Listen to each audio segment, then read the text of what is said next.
Good day, Digital Fantastics. This is Ndube, and I'm here with two amazing gentlemen whom you know very well, Mr. Bogosi Motshegwa and the one and only legend, Nkateko Mongwe, John Mongwe. He actually loves it when you include the John.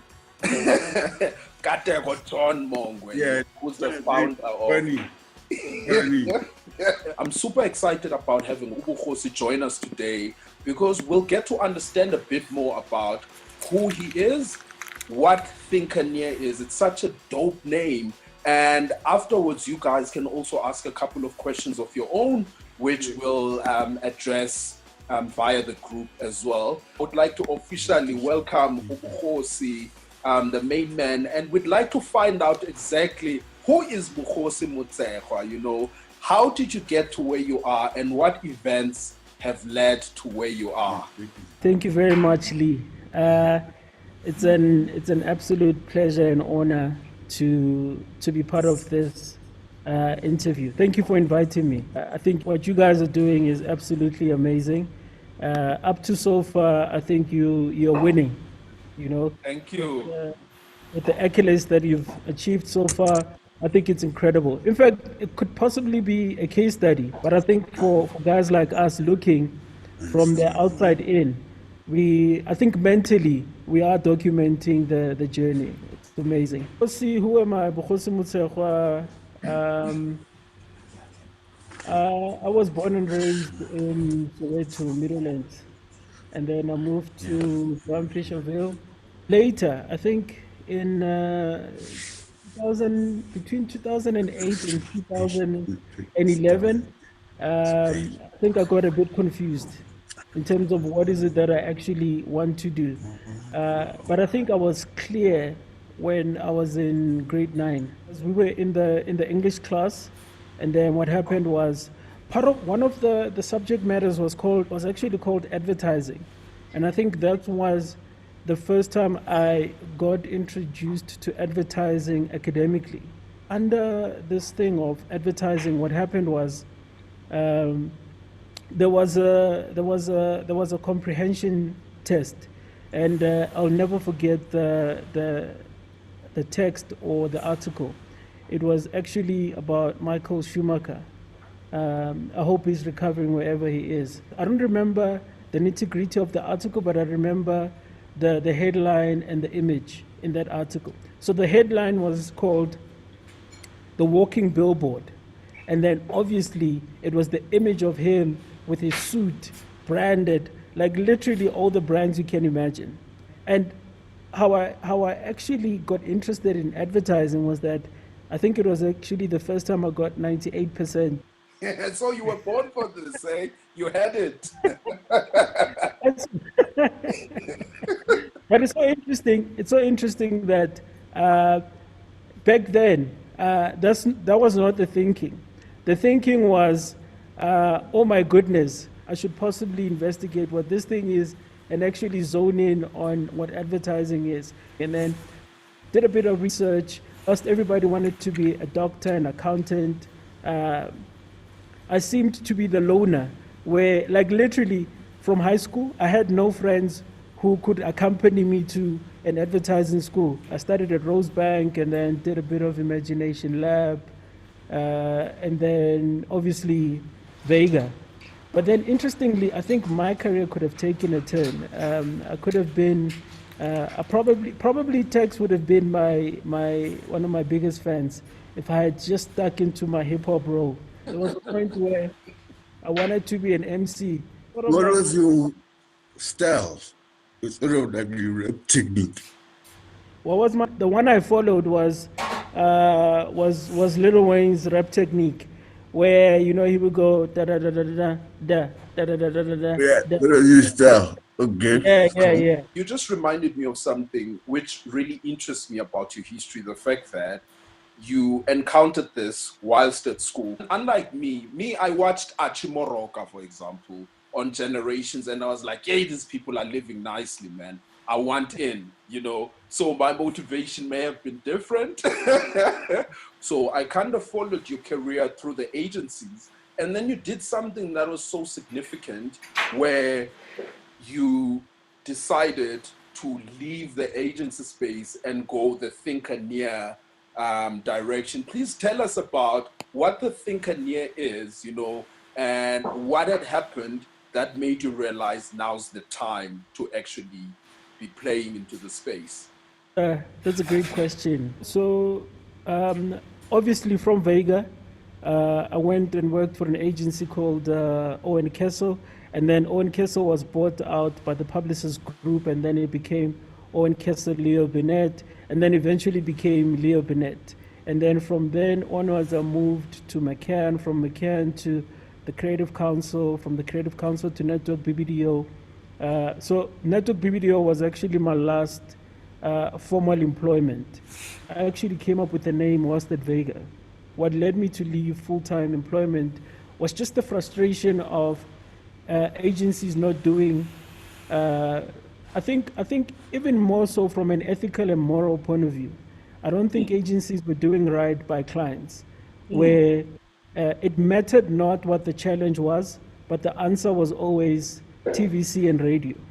And then I would sit there and be like, but no, man, this does not need a radio script.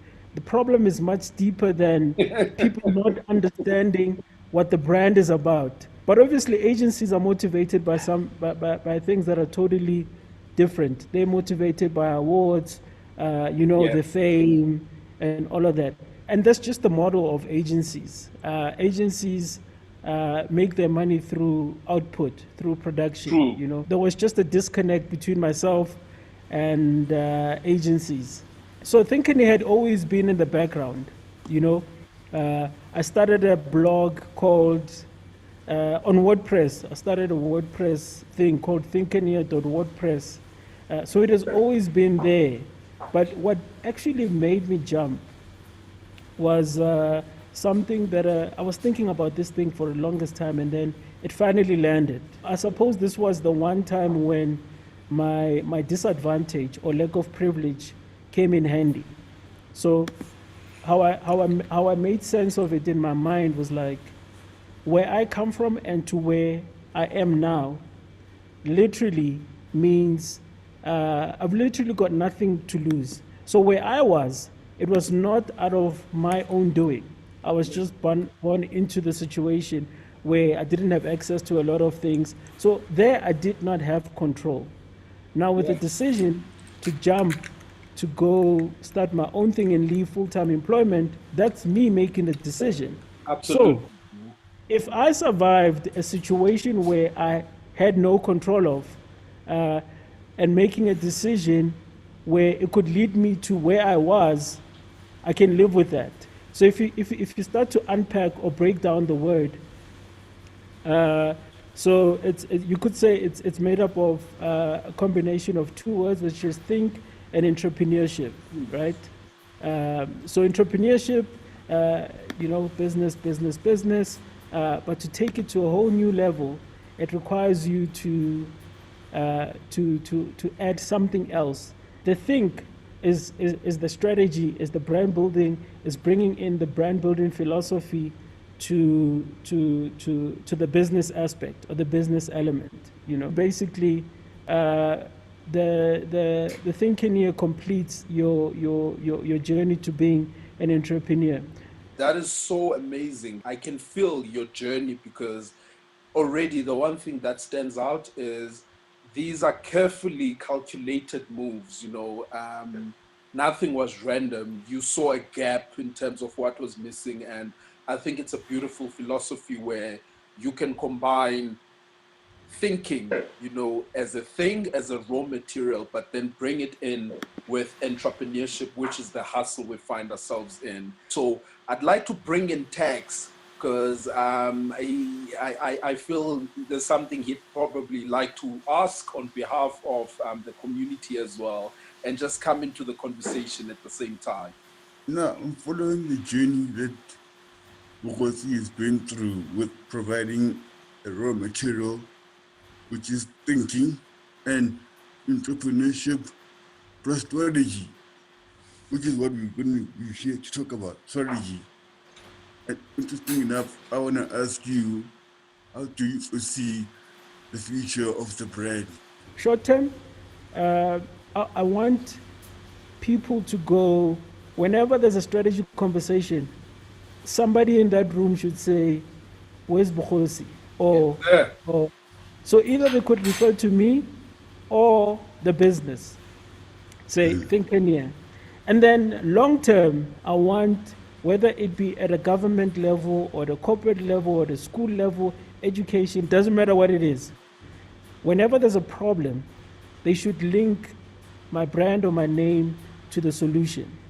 So how we're doing that is, one, so we've got sort of like multiple sub-brands. So we've got the consultancy, which does the strategy work, and then we've got the sort of like the brand building ecosystem, which I'm building at the moment. In fact, I started a series called the South African Advertising Series, where I'm interviewing amazing people who are not documented. So for me, it's always been crazy where we've got these amazing legends, people who are doing amazing things, who are doing iconic stuff, but nobody's talking to those guys. Those guys are not being documented. We don't know how they think. So the only way for you to get close to them is to work with them. And not everybody's going to get a chance to work with Ahmed Tilly, for example. True story. Yeah. If I can just jump in there quickly, yeah. So you mentioned Network BBDO as your last official gig, and I actually have a very touchy-feely story about that agency. I wanted to work there, and I just never got to for some weird reason. But in my earlier days of working in advertising, I would spend my Fridays at Network because I had a cousin who worked there, and it was so lit, those open bar sessions, and you would get to mingle with these incredible people there. But why this is so important, at the time, Wing Wing was working there. You can imagine how surreal this was for me, because when I was a student, deciding this is a route I want to pursue, because I studied graphic design, I knew I was going to work for an agency. So when I picked up books to sort of understand who's who in the zoo, he's one of the names that would constantly come up. So when I actually got to meet him and we formed a relationship, he and I, it was such a wonderful thing when you are in the presence of an icon. So I truly appreciate this project that you're doing, because many people don't know the stories, because you're not going to be fortunate like we have been, where you're able to have these conversations with the icon. So in other words, I'm co-signing this project you're on. My question is, so now that we know exactly what makes you tick, please tell us, what is the importance of brand strategy according to you? The importance of brand strategy is that it anchors the brand in what it should be. So what it does is it filters out the egos of individuals that may come in. So the one example I like to use is that of Nike, where the work demonstrates a certain level of consistency. But what you might not be aware of is that from a client side, from a brand side, from a supplier side, people go in and out. You know how our industry is. People move from here to there, but you never feel that. The brand's story remains consistent. So the importance of brand strategy is that it anchors the purpose of the brand, right? So I've developed a pretty neat model. So the model itself, I think is unique for us, but the concepts in it are not necessarily unique. So in fact, my model, I call it the Thinkerneur brand clarity model. Nice. So I'll give you a quick case study of Dove. So you know how Dove got into this beauty thing? I think Tex will love this. They did research and they found data. There were data points which indicated a challenge or a problem or a gap. So when you look at the category, what everybody was communicating, it was a warped view of what beauty is. There was one kind of beauty, fairer skin, blonde hair, thin skin, So that was what the category was doing. But what the consumers were feeling, it was a mismatch. So what they found was that out of the questions that they asked the consumers, two points stuck out. One, majority of women felt that they were not beautiful. Secondly, they lacked self-esteem. So what do you do as a brand? Then Dove says, our role as a brand is to make, it doesn't matter your size, it doesn't matter your skin tone, it doesn't matter your age. We'll make every woman on this planet feel beautiful and be confident. So that's their role. The product backs up by the ingredients. They use moisturizers. There are no chemicals. So that's the product bit, and then the brand bit is the conversations that they have. It's the advertising. It's the magic. It's the things that makes you feel amazing. So in some of the work that they do have conversations about self-esteem. So that answers to what their role is. Listen, bro, it's an amazing, like you were saying before, one would think this is obvious, but obviously it is not obvious because we constantly see people get it wrong the whole time. And I think one of the greatest phrases that have been coined recently by branding experts, it's the desire for brands to move at the speed of culture, because something happened where the consumer seems to have overtaken your brand champions. What are your thoughts on the state of collaboration? And is it as important as people make it out to be, or can we just live on going pound for pound like other people are doing? I think it's a great question. In fact, I heard a conversation about moving more towards the generalist versus a specialized individual. Now it's time for one individual to double up on multiple things. Collaboration will never be a tired conversation. What we need, especially in our space, are brains, and everybody has one. Yeah. So the thing that stifles collaboration in particularly in advertising or in the industry is that we hang on and we give too much weight to the titles that we have. So if a client service person comes and says, hey guys, what about, or what if, it's like, man, client service, sit down.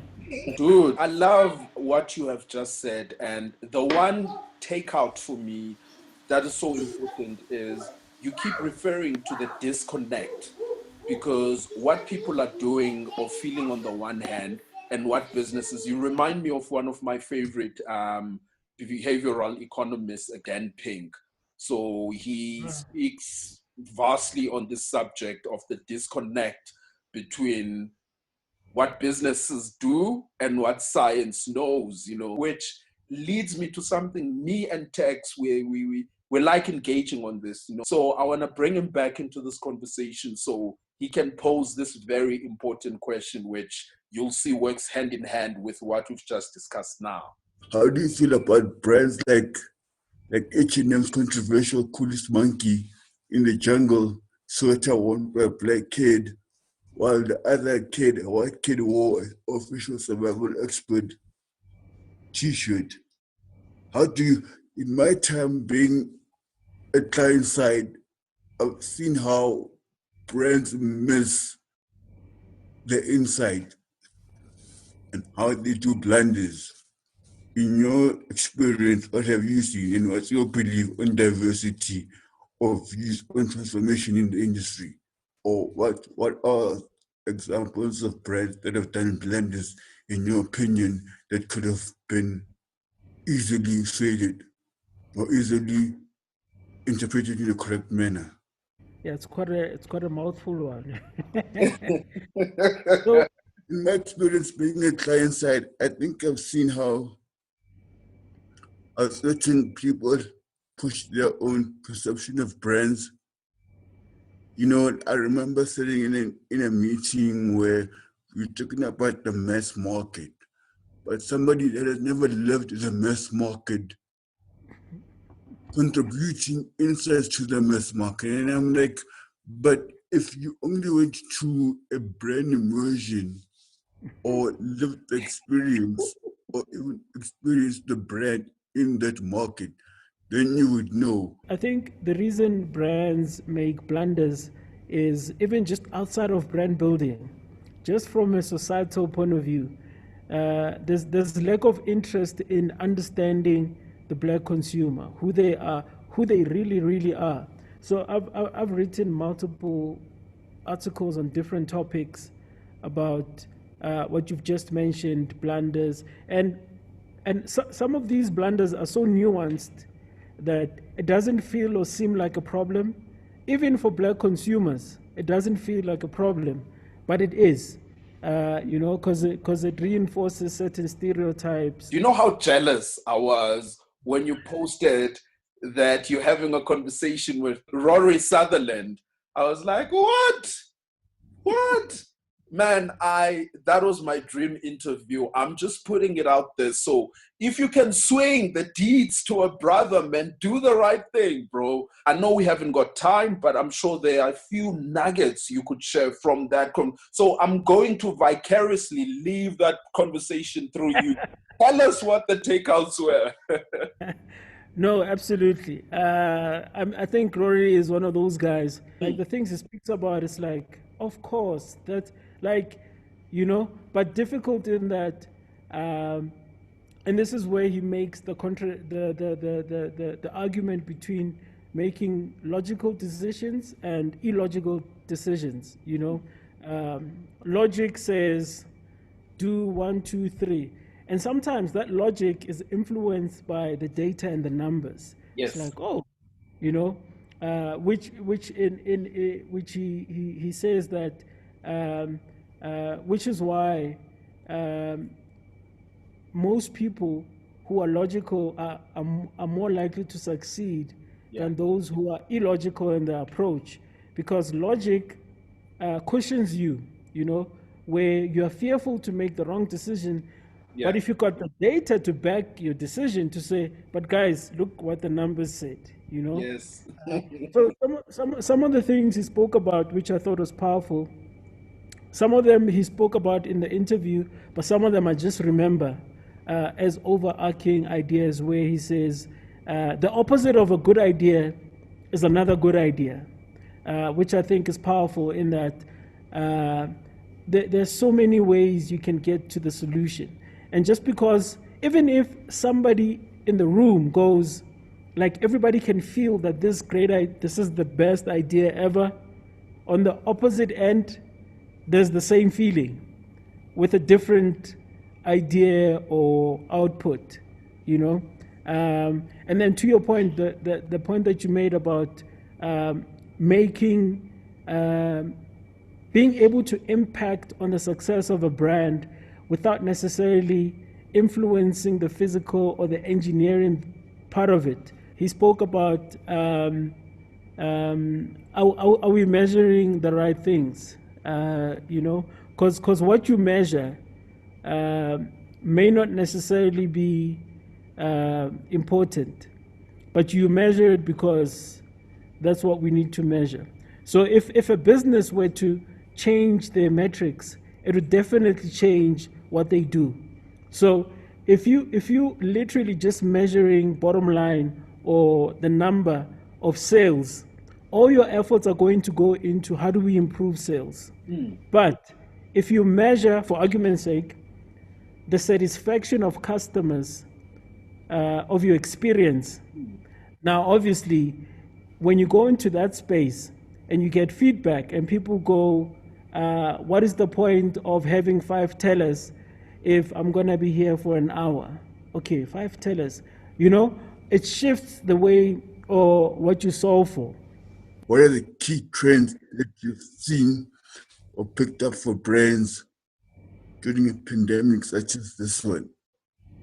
I think the biggest trend is going back to fundamentals. So I think for me, that would be the overarching trend, and then every other trend will sort of fall under that. So what I mean by going back to basics and fundamentals is, so if you think about the concept of triple bottom line, right? Profits, people, planet. So for me, I think we were just going on a downward spiral where we were just focusing on profits, Some thought leaders speak about this thing where Simon Sinek also speaks about it, that businesses are chasing so much profits that they lose sight of what is important, which is human capital, So we've just been following this downward spiral of profits. So what COVID has done is actually brought us back and sort of, reminded us of what is important. One, our planet, people, and profit. So you definitely need profits to survive. So in fact, in my keynote, I made the argument that we actually do need businesses to survive and thrive. So it is important for brands to start doing the right thing. But like I mentioned, key trend is actually one, which is we are now back to basics. Thank you so much. I think this was probably the perfect inaugural conversation we could have had as Digital Fanta. You know, you've certainly left me personally, and I'm sure Tex can attest to this, with so much to think about. Now I'm thinking, I am one of our members, you know, who's now watching this conversation we're having, and I'm like, geez, what a lekker oak. I want to work with this guy. How do we get in touch with you, man? So you can go to the website, which is Thinkerneur.net. It's Thinkerneur on LinkedIn, Facebook, Twitter, Instagram. We haven't posted much content yet, but definitely on Instagram, you can start following us. Any last remarks, Nkateko, before we wrap it up? Just thank you for coming through. I'm actually honored to have been invited to particularly this one with the video format. Thank you for everyone who's watching this. This is Digital Fanta, Young and Dangerous, the very first episode with none other than Bogosi. We honored my brother. Thank you so much. Thank you, Tex. The world is ours. Let's take over, man. Let's take over.